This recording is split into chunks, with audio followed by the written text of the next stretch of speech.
Well, hello again everybody. Well, some of you commented on my last video that it's really been quite some time since you last saw me make a video. Now, of course, I'd love to share the reason that I've been away, but as an international man of mystery, I'm sure you'll understand that I can't tell you everything. But today you can see on the bench we've got this Tektronix TLA704 logic analyzer. Well, one thing that I found is if you do actually leave the lab for any period of time, all your test equipment seems to get up to some kind of trouble, and when you come back none of it actually works, which is just the case here with this Tektronix analyzer. So let's switch it on and see what happens, or what doesn't happen. So these Tektronix logic analyzers are actually built around a Windows PC architecture. So we can see as it's booted up, it's got a Pentium CPU in it, 133 megahertz. Well, that was probably flying back in the day. It's saying that it's testing its RAM and it's passed. But when we get down here, it says system battery is dead. Replace and run the setup. Well, you can press F1 or F2 to do the setup, but unfortunately it doesn't retain the setup because what's actually gone wrong here, there's actually a battery which are used to, I think, to store amongst other things. It's actually the settings for the hard disk on here. So because the battery has actually gone flat in here, it won't actually retain any of that information, so you can never actually get it to boot into Windows and actually run. So what you would want to do is just change this little battery. Unfortunately, it's not that easy because the battery itself was built inside the real-time clock. So what I'm going to try to do is we're going to open this up. We're going to cut apart the real-time clock, and we're going to try and replace the battery with an external one, and hopefully that will bring this piece of equipment back to life. So let's start that process. I've got to admit, I've got no idea really why I'm attempting this repair, because these old Tektronix logic analyzers, they're not actually very useful for anything. They've been somewhat superseded by smaller and perhaps more portable units, but also I think one of the things that they were lacking was a lot of the protocol analysis. Now, I'm not sure whether or not you could get add-ons to do things like SPI and I2C, but I don't think they do it natively. And of course that's what kind of most people are doing these days. But I've got to admit, it's nice to have this instrument lying around, because you put it on the desk and all the little flashy lights and buttons and the screen, it does almost make it look like you have some idea that you know what you're doing. That came off with a frightening crunch, didn't it?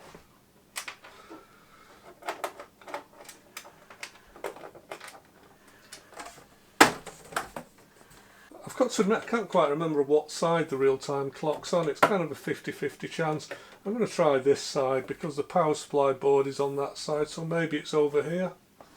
It's quite annoying to have to do this type of repair.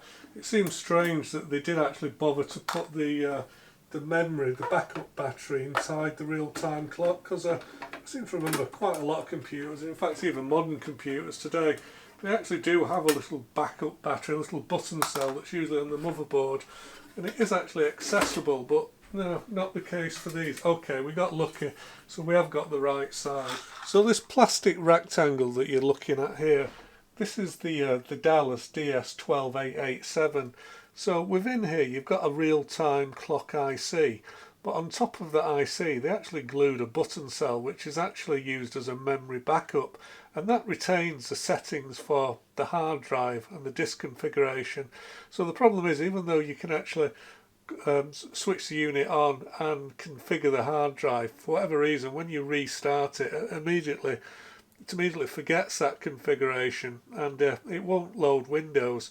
It kind of makes you wonder why they actually bothered to put that cell inside the plastic of the real-time clock rather than putting a plastic socket on it, because I certainly remember a lot of other 386, 486 motherboards back in the day, they did used to have a little external socket where you could change the battery, and occasionally you did have to change them, but for whatever reason they decided to put it on here.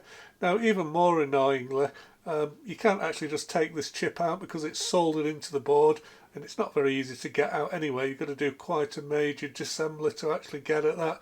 So what we're going to have to do is we're going to have to try to carve this open disconnect the old button cell, the coin cell that's in there, and actually temporarily or permanently reconnect a new one. And hopefully what that will do is it's going to retain some of those settings, and then we'll have to reconfigure the hard drive, but fingers crossed it should then boot into Windows. Well, strangely for me, I'm actually wearing a strap-on today. I don't often take anti-static precautions, but this is somewhat of a strange one. I've just bought a new office chair for my workbench, and what I found is when I actually sit down or get up off the chair and then go and touch something, I'm getting a really, I'm getting a bad static electric shock because it's a new nylon chair, and for some reason it generates an awful lot of static, and all this logic on here, I don't want to touch something and risk damaging something, so for once I am bothering to take some anti-static precautions. I'm not sure what to do about the chair. Back in the day I think we used to just spray some fabric conditioner on it in a bottle, and I think that fabric conditioner, it does actually contain some chemicals, some conductive chemicals that help to stop the build-up of static electricity. But yeah, I think I'm going to have to do something because it's only a matter of time before I actually touch something and zap it, and that'll be the end of it. I'm not sure how well this will come out on camera, but if you look at the top of our real-time clock module here, just starting from the left-hand side now, we've got pins 19, 18 and 17 going in descending order towards the right. Now, the pins that we actually want to get at, that our battery attached to, no, they're actually attached to pin 20 and pin 16. So if you look at these 3 pins here, hopefully you can see them. So we've got pin 20, which is going to be about here. So I'm going to put a little mark on there, hopefully I can see that. And the other pin that we want to expose is pin 16. So that's going to be, I think that's about there. So coming off from our pin 20, I've got a bit of a diagonal line here. So that's going to go to one battery terminal, and then coming off pin 16 on this side, we're going to go again diagonally to the back of the battery holder. So something like that. Don't think this is an exact science because it's all going to get very messy when I actually try and carve out this material. And the way I'm going to do that is I'm going to use a mixture of using the soldering iron and using the scalpel effectively just to try to gouge it out until we expose those pins for the battery holder. As you can see, I've gone ahead and I've actually cut away a lot of this potting compound, and I can actually see now the silver battery leads here. Not sure if it's going to come out on camera because unfortunately the battery leads themselves are silver and the potting compound is kind of this grey colour, so unfortunately there's not a lot of contrast there, but yeah, I can see it. So we've got one of the battery terminals exposed there. So now what I've got to do is, again, same procedure, using the soldering iron, going to melt away this potting compound and hopefully we can expose the second terminal. And I think we're going in somewhere about there.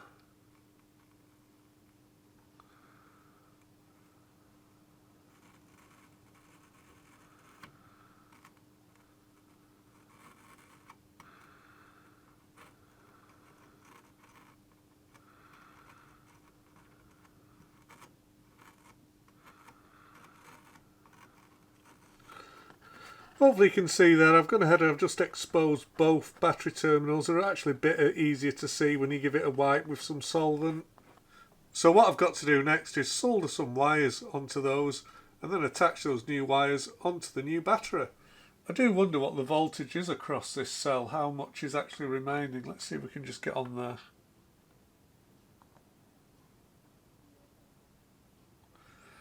Okay, so it's about 0.6 volts, which, yeah, that's not very much, is it? In fact, it's falling just with the actual meter across it. So I'm guessing that battery is well and truly dead. Not sure what the original voltage would be. I'm guessing it was, were they rechargeable? Were they a lithium? I'm not sure. I'm kind of guessing that a typical backup battery back in the day was about 3.2 volts, something like that. So yeah, at 0.5 volts, this has definitely seen better days. Now before I go ahead and just connect in our new battery, I've just got one thing that I need to do, which is I've actually got to cut the old battery out of circuit, because if I don't do that, what's going to happen is the new battery is going to charge up the old one, or try to charge it up, and of course it's going to fail and it will also go flat. So what I need to do now is just try and cut this old track here, and hopefully we can just disconnect the this strip here, this wire, from the old battery.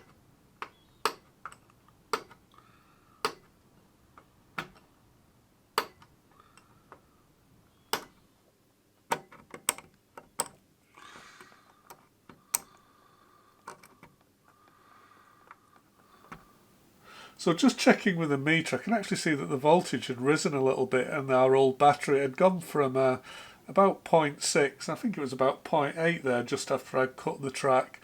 So yeah, the battery voltage has floated a little bit higher once I've removed even the very tiny load which is being offered to it by the real-time clock chip inside here.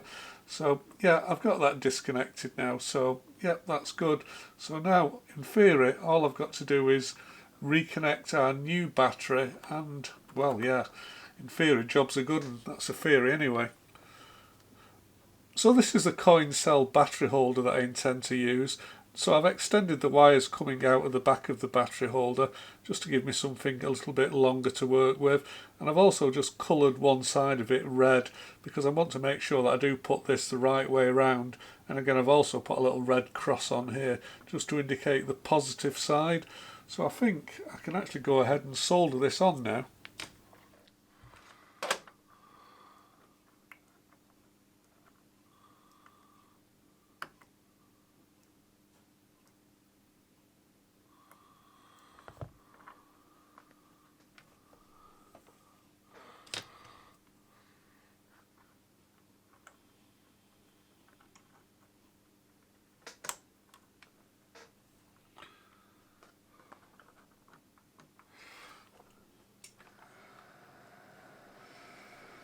So let's see if anything's different.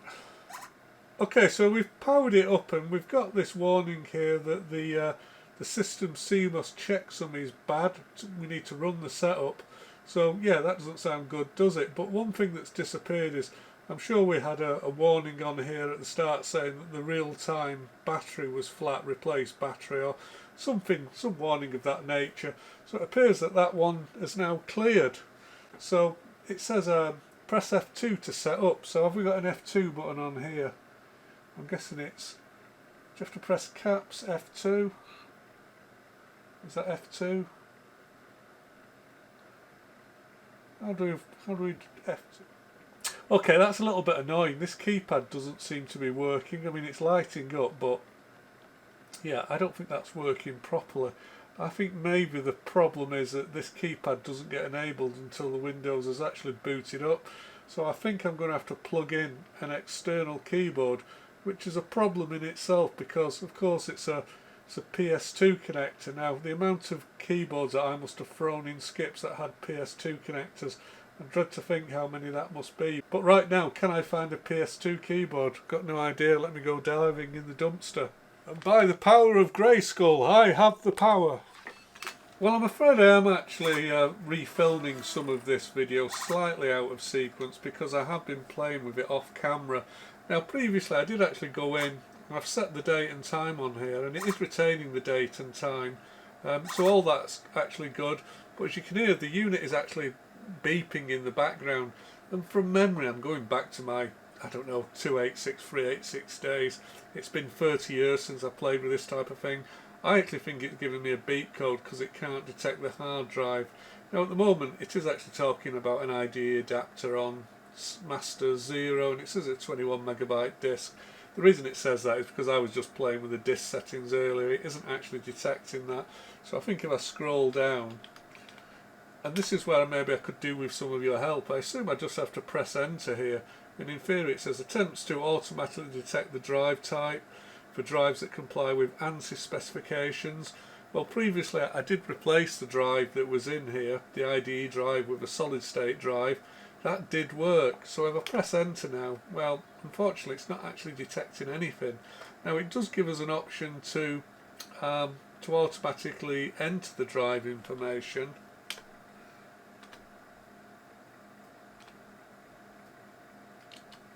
So we can actually press the plus button and we can select from various types of cylinders and heads and tracks and things of that nature.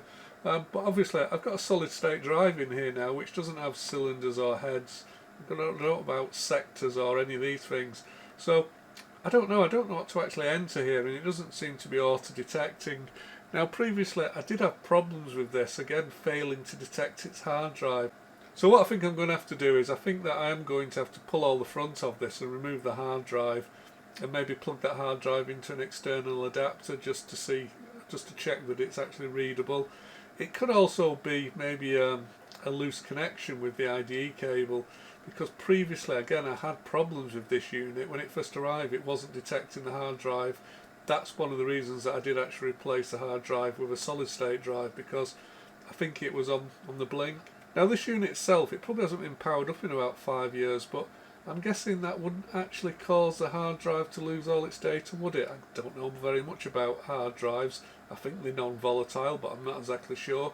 But yeah, certainly, even when I go up here, press enter, yeah, none. It's just not detecting anything. Well, I promise you, I haven't actually intentionally misled you.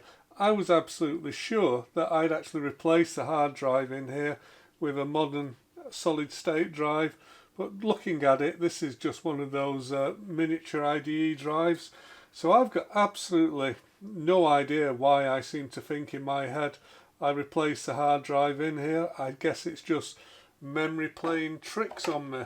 So we can actually remove the drive unit, and yeah, I can see the ribbon cable going off down there somewhere.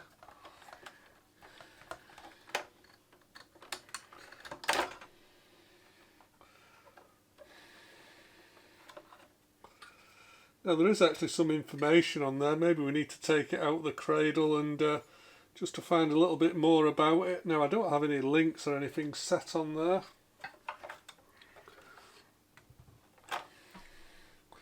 I think that cable, is that the one that turns and goes up there? I think it is. It might just be worth pulling some of these cables out and reseating them. Does that come out?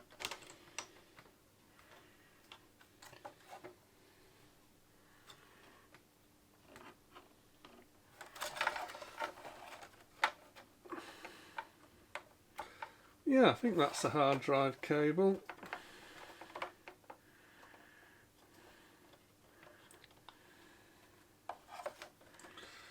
So we have got two connectors on here. I don't think it matters which connector we use, does it?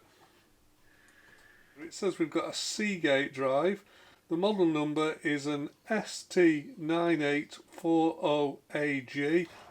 1628 cylinders. I think it's saying 16 heads, 63 sectors, and I don't know, 840 something or other, made in Taiwan.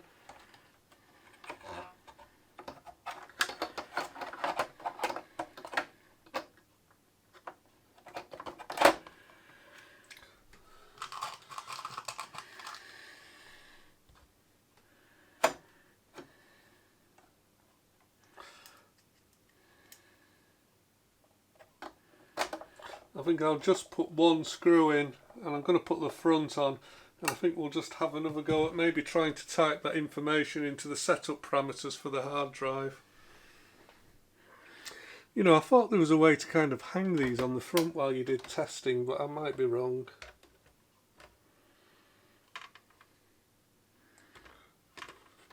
Yeah, I can't figure out how you do that. Which way up does it go?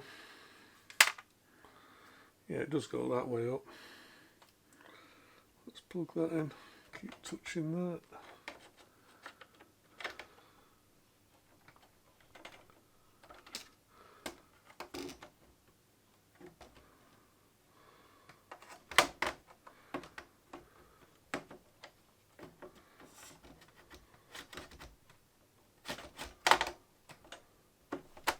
Well, what I'm going to have to do is write down that information on a piece of paper, and I'll switch it on, type that in, see if that works. Now, back in the 1950s, in the early days of electronic control systems, you'd find that equipment and machinery was actually built using discrete relays, switches and timer devices, and the logical elements were physically wired together. And as the machine or system was working, you would hear those relays clicking away in the background. Now if you wanted to change the behaviour of that equipment, you had to physically reach for your screwdriver and then rewire those logical elements in order to make it do something else. Then at the end of the 1960s and early 70s, discrete logic devices started to rise in popularity, and small integrated circuits, or ICs, they could perform basic logic functions like AND, OR and NOT. And by the mid-70s, most of the old electromechanical systems had actually been replaced by TTL and CMOS logic devices, and all of a sudden control systems could run an awful lot faster and take up much less space.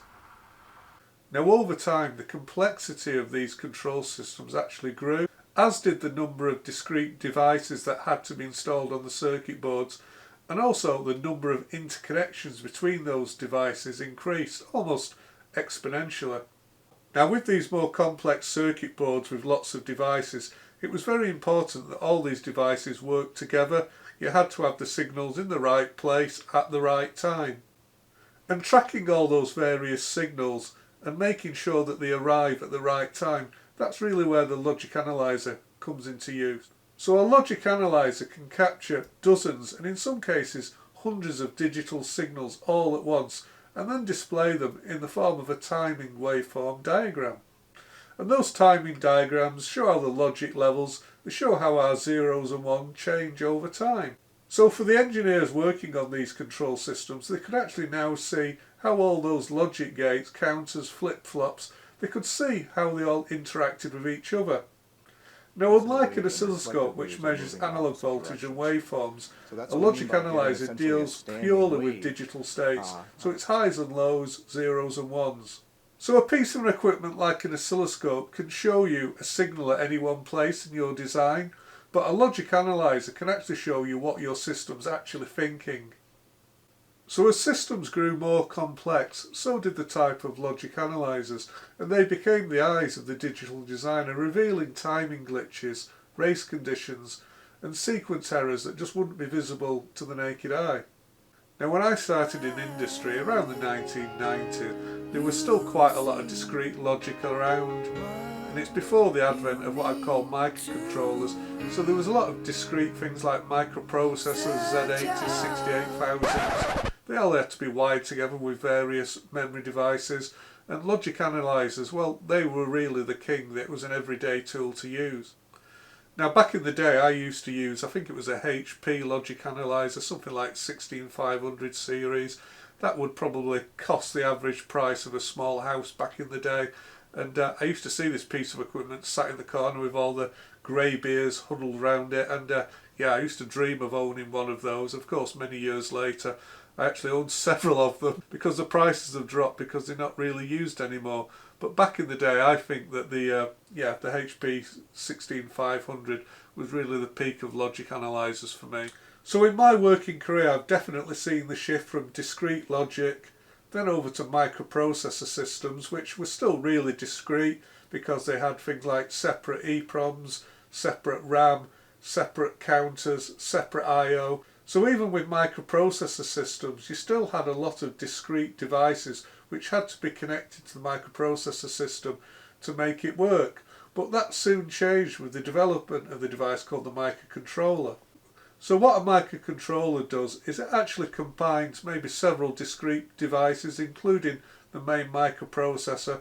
It actually combines those all onto one single chip. So instead of having to wire together lots of discrete ICs, you could actually buy one chip and program it to do whatever you wanted. One small chip could effectively replace an entire circuit board of logic gates. So as all these devices were combined onto one chip, you no longer needed to watch 32 lines toggle anymore. You needed to watch the code run. So tools like JTAG and on-chip debuggers became much more popular, and these effectively replaced the logic analyzer on the workbench. Also, modern digital oscilloscopes began adding logic channels to create mixed signal scopes that could show both analog and digital behaviour together. Now we've also got the advent of the low-cost USB analyzer, which are software-based tools, which you can just plug into any desktop computer or even laptop. And because these modern USB analyzers are software based, it's much easier to change the functionality to work on different types of circuit. So certainly one of the big things today is protocol analysis. We're not so interested in actually looking at 15, 16 separate lines all at the same time. What we're actually more interested in is looking at a serial data stream, maybe something like I2C or SPI signal peripheral interfaces. Now you can still find logic analyzers in use today, where you'll find them used for things like protocol decoding or high-speed bus analysis, but the golden age of logic analyzers I think has really passed now. They really belong to an era where engineers built logic one gate at a time and where every signal was visible and needed to be understood for the circuit to operate.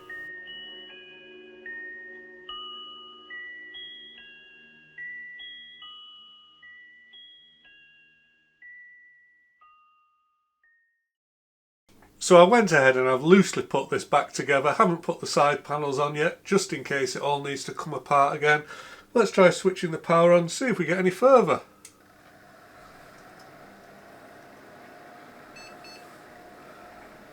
Oh, I think I need the keyboard. Do I need to press F2, F2? Oh, well that's a bit different anyway. So actually I must have installed Windows 98 on this. I actually think it had 95 on when it started, so I'm sure I did do something with that hard disk. And it's actually starting Windows, so that's somewhat of a surprise. I thought I was going to have to go into there and set up the hard drive, but for whatever reason it's gone in and it's just detected it and it's loaded Windows, and I've got to admit I'm very surprised about that. Now we did appear to have a warning message there saying that it was missing some DLL, not sure what that was, but it's actually loaded Windows 98 and it's now starting to load the Tektronix program. Again, it's actually complaining about a missing DLL file, flccss.exe. Not going to look at that today, we'll actually have a look at that in the future maybe. Now this isn't a touchscreen, so, oh yeah, okay. Now previously none of these keys were working, all the mouse mat, so now it's actually loaded the correct Windows drivers to actually operate the controls on this logic analyzer. That does appear to be working now, so I'm just going to say OK. Don't know what that DLL does, hopefully nothing too important.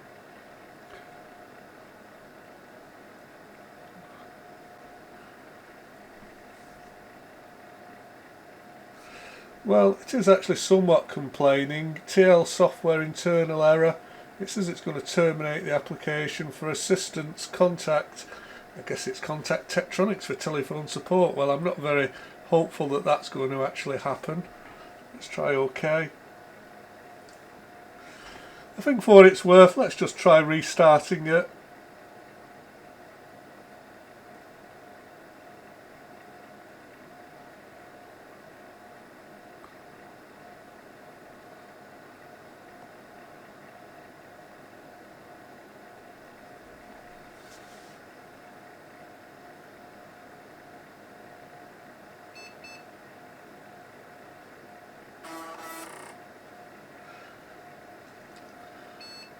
I think we've just seen we've got some Windows problems here, and yeah, that's one of the reasons that I don't really like this type of instrumentation that runs Windows, because not only have you got the complication of just maintaining the piece of equipment itself, which with its conventional electronics, you've also got to keep things like the operating system happy, and for whatever reason this one clearly isn't.